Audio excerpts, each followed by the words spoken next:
Setiap orang sukses hampir semuanya dulu adalah orang susah. Mereka bekerja keras dan akhirnya mendapatkan apa yang mereka idamkan lewat perjuangan yang berat. Salah satu contoh orang sukses itu adalah pendiri perusahaan raksasa Indonesia yang memproduksi air minum Aqua, yakni Pak Tirto Utomo. Dulu, beliau bekerja di perusahaan asing, sehingga bagi pria kelahiran 9 Maret 1930 itu, ia banyak menerima kunjungan tamu dari luar negeri. Nah, saat itu ada sebuah kejadian yang membuatnya malu dan sedih, karena ada salah seorang tamunya yang mengatakan bahwa ia mengalami diare. Penyebabnya karena ia meminum air putih yang disajikan. Pak Tirto pun kebingungan, padahal menurutnya air itu bersih dan sehari-hari ia minum. Tidak ada masalah. Rekan-rekannya di kantor juga meminum air yang sama. Semuanya baik-baik saja. Mr. Tirto, the water that you give me make my stomach feel not comfortable. I think I'm not suitable with the water. Aku nggak cocok dengan airnya. My stomach feel crewas-crewas and I am dread man. Maklum saja, air minum yang disajikan pada saat itu adalah air tanah yang direbus secara tradisional. Untuk orang yang biasa meminumnya sih mungkin tidak masalah, tapi bagi para tamu asing yang selalu minum air yang higienis, itu adalah sebuah bencana. Dari sanalah Pak Tirto kemudian memiliki ide untuk menjual air minum dalam kemasan yang higienis dan sehat, bisa diminum oleh siapa saja. Karena pada saat itu di Indonesia belum ada yang memproduksi. Pak Tirto pun lalu meminta adiknya untuk bekerja di perusahaan air minum dalam kemasan di Thailand. Tujuannya untuk belajar, agar memahami dengan sejelas-jelasnya bagaimana produksi air itu dilakukan, beserta cara memasarkannya. Setelah Pak Tirto mengetahui cara membuat air minum dalam kemasan, ia lantas mengundurkan diri dari perusahaan asing tempatnya bekerja dan mulai mendirikan perusahaan air minum kemasan di Bekasi pada tahun 1973. Perusahaan itu ia namakan PT Golden Mississippi. Produksi dimulai pada Agustus 1974 dengan produk pertamanya menggunakan wadah botol kaca berukuran 950 ml. Nama Aqua awalnya adalah Puritas, namun kemudian diganti dengan nama Aqua dengan alasan mudah diucapkan dan merepresentasikan air secara langsung.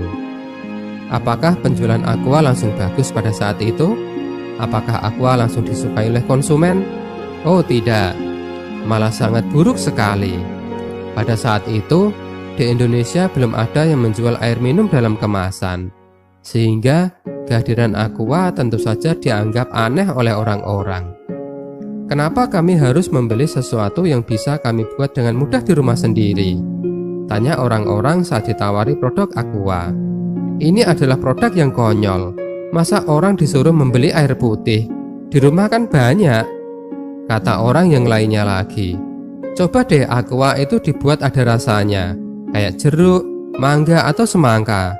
Pasti Aqua bakalan laris. Semua orang pada waktu itu tidak ada yang mau membeli Aqua.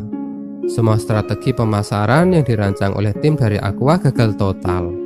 Pasar Indonesia rupanya masih belum bisa menerima air minum dalam kemasan. Tahun berganti tapi nasib Aqua tidak juga berubah. Hingga 3 tahun lamanya penjualan Aqua selalu memprihatinkan. Pak Tirto yang sudah giat bekerja siang dan malam akhirnya menyerah. Ia sudah tidak kuat lagi karena ia terus merugi. Uang yang ia keluarkan sudah banyak, tapi Aqua sepertinya tidak menunjukkan gejala akan diterima pasar. Malah sering ditolak, dicibir, direndahkan, ditertawakan, dihina-hina. Banyak yang menyayangkan Pak Tirto yang keluar dari pekerjaannya hanya untuk berjualan air putih saja. Masa jualan kok air putih? Harapan Pak Tirto rupanya tidak seindah dengan kenyataan.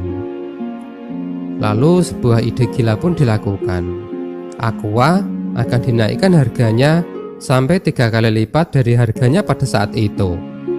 Lah, masa dinaikkan? Dengan harga saat itu saja tidak laku, kok malah akan dinaikkan. Tapi ya udahlah, toh perusahaan juga akan ditutup kan? Nggak laku pun juga nggak apa-apa. Dan strategi lainnya, Aqua mengganti target pasarnya dari yang semula mengincar masyarakat biasa beralih ke perusahaan asing. Memang sih segmen pasarnya sangat kecil sekali, tapi tetap layaklah untuk dicoba.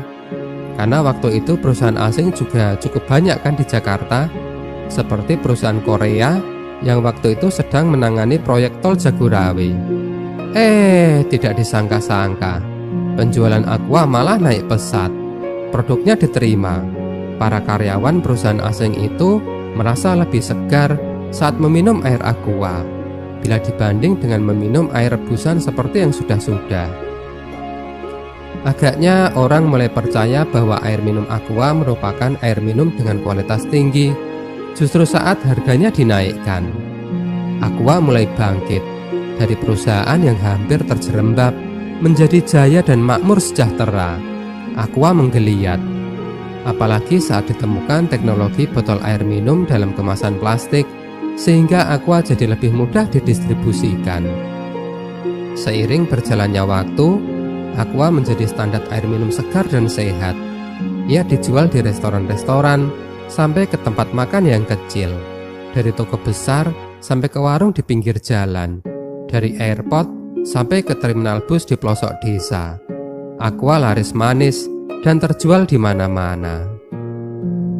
Pak Tirta Utomo meninggal pada tahun 1994. Namun semangat dan inspirasinya dan Aqua akan terus selalu ada dan menyegarkan kita semua.